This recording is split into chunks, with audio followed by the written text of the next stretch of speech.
You won't find flowers here. Flowers, for all their beauty, are fleeting. They bloom, they wither, they fade. They're reminders of the temporary. In life, we are drawn to beauty. We surround ourselves with it in gardens, treasures, arts, adornments. But in death, none of that follows. The body returns to earth, and what endures is love and faith. These are the stones of our legacy, unmoved by time, untouched by decay. You will not find flowers here, but you will find stones. Stones do not fade. Stones do not falter. Stones carry stories. A stone felled Goliath. A stone cradled the head of Jacob in the desert dream. A stone was struck, and from it water came flowing from the wilderness. The law was etched upon stone and carried down from Sinai. Stones are not decoration, but they are a declaration. They are a covenant. They are memory. And so in Jewish tradition, they place a stone on the grave of those they love who have passed on, right on top of the headstone. A simple act, yet profound. This is done after whispered prayers and a moment of silence is given. And it's not mere custom, it's unity. It says, I was here. You are not forgotten. Our bond remains. The Hebrew word for pebble is tezor. But tezor also means bond. And there is the prayer that the soul of the departed be bound in the bond of life. That the bond is what the stone signifies, a tether between souls, a thread between this world and the next, a quiet promise that memory does not die. So when we place a stone, we are not just simply marking a visit, we are building an altar of remembrance. One small stone at a time, we lift the life that was and carry it forward into the life that is. I imagine that on the first day of the week, when the light had just begun to shine, Mary, Joanna, Mary, mother of James, and other women walked to the tomb to place their stones in remembrance of Jesus. They walked and wept, they walked and talked, they walked holding with them sweet-smelling scents of frankincense and myrrh. Spices that were given to Jesus at his birth are now used at his death, showing a great irony of his birth and death and life in between. They walked together as mourners coming to bring closure to their sorrow. But what they found was that the main stone was rolled away and there wasn't a decaying body in the tomb. The reality the women expect is not the reality they encounter. The absurdity, says Luke, leaves them perplexed, not angry, not vexed, not dismayed, but perplexed at the loss to make sense of the disconnection between their expectations and what they find. Each of the synoptic gospels has the women encounter a heavenly being at the tomb. In Matthew, it's an angel. In Mark, it's a young man clothed in white. In Luke, it's two male figures in dazzling robes. And some suggest these two figures are Elijah and Moses to represent the transfiguration that left the male disciples in awe and confusement, and now doing the same to these female disciples. But there's not much evidence supporting that. In comparing these three narratives, what is most remarkable is the difference of what is said by the heavenly beings. In Matthew and Mark, they say pretty much the same thing. Do not be afraid, for who you look for, Jesus has risen. And this is followed by a command to tell the women to go and tell the disciples and meet Jesus in Galilee. But Luke, he skips all the niceties. He does not care if they're afraid or not. And he just says, why are you here? Why do you look for the living among the dead? He's not here. He has risen. Remember, he told you this already. Why are you here? There's no need for spices. There's no need for stones. There's no need to anoint a body because he ain't dead. But for some reason, this idea of resurrection, the living proof of it, often falls on idle minds. These holy women, these disciples, these ministers arrive at the tomb perplexed, and they run to tell these male disciples, and the men do not believe them. Next week, we'll give Thomas a hard time for his doubt, but let's be honest, before it was Thomas, it was all of them sitting in disbelief, doing nothing when the news first hit their ears. We too have been given the message of resurrection. And like them, we can choose to sit in our unbelief.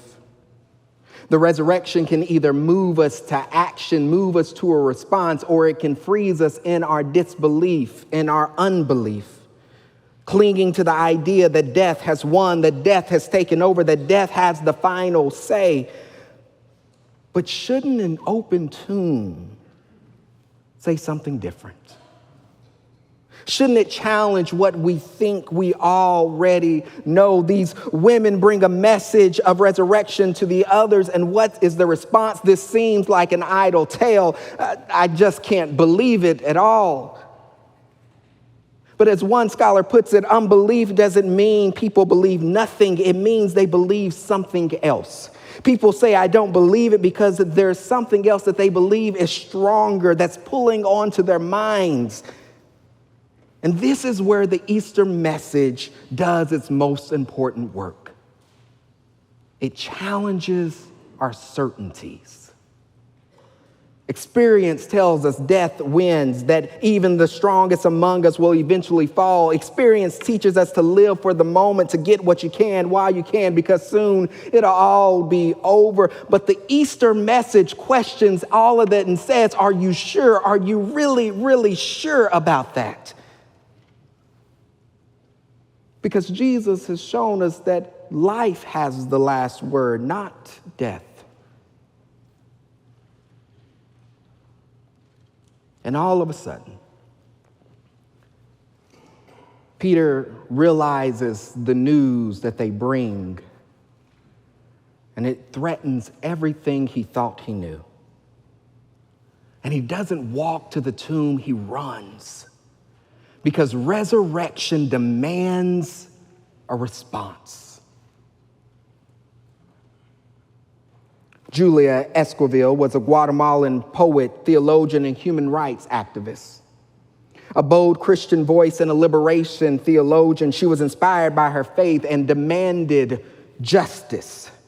Her poetry became a prophetic witness, condemning violence while honoring the resilience of the oppressed. And because of her outspokenness, she was forced into exile, targeted by the same regime she denounced. In 1980, she wrote a powerful poem titled, "They Have Threatened Us with Resurrection." These words were born out of the brutal reality of Guatemala's 36-year civil war, during which an estimated 200,000 people were killed. Death squads, torture, assassination, and forced disappearance became horrifyingly common. She wrote at a time when laborers, human rights defenders, and church workers were being persecuted for daring to speak or daring to live a life of dignity. And to suggest that living under oppression was, in fact, to be threatened with resurrection was an act of radical inward defiance.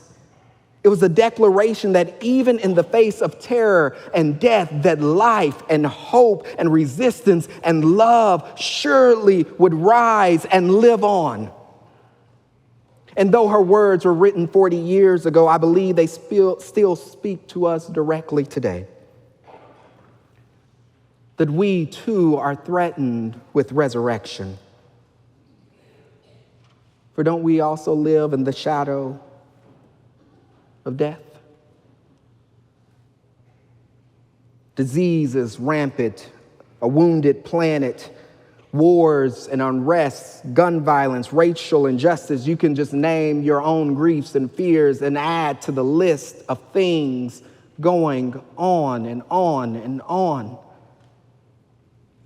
And yet we do not see death as the end of the story.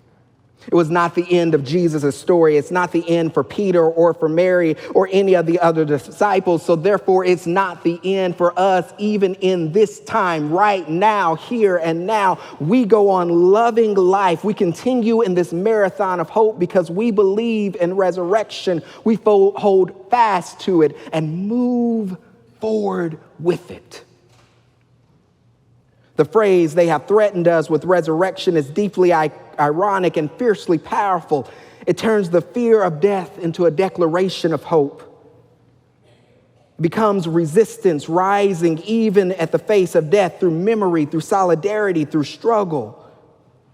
And the poem ends like this: "They have threatened us with resurrection because they do not know life, poor things." Join us in this visual and you will know what it is to dream. Then you will know how marvelous it is to live threatened with resurrection, to dream awake, to keep a watch, sleep, to live while dying, and to know ourselves already resurrected. In our first world context, we usually walk to Easter morn with preconceived notions already in place. We've heard this story a time or two. No matter which gospel it is read from, we know Jesus dies, he gets up, we go home to grandma's house and we eat dinner. It's a story that continues every year. But for some reason, it seems it doesn't surprise us anymore. It doesn't challenge us anymore. Or should I say, we don't let the story surprise or challenge us anymore.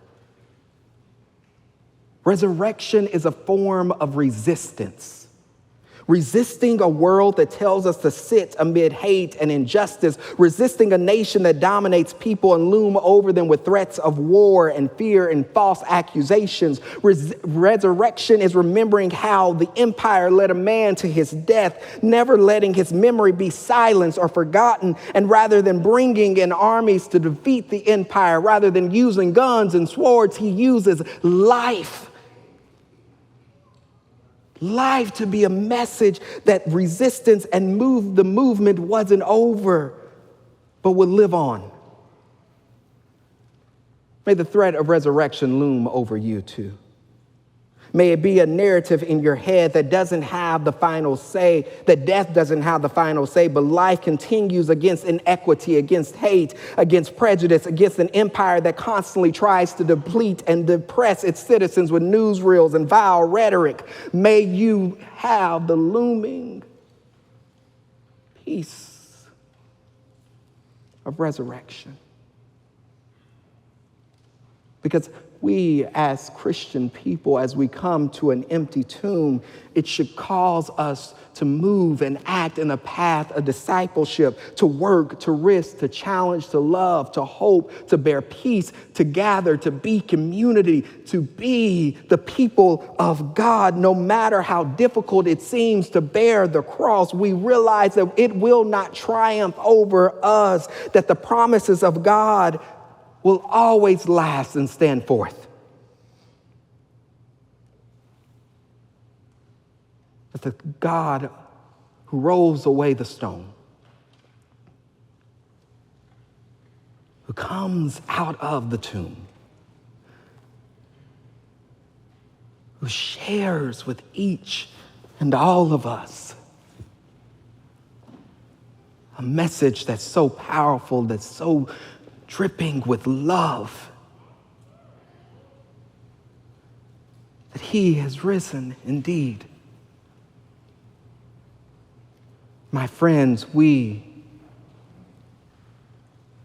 are threatened with resurrection, and may it live on for each and all of us. Amen.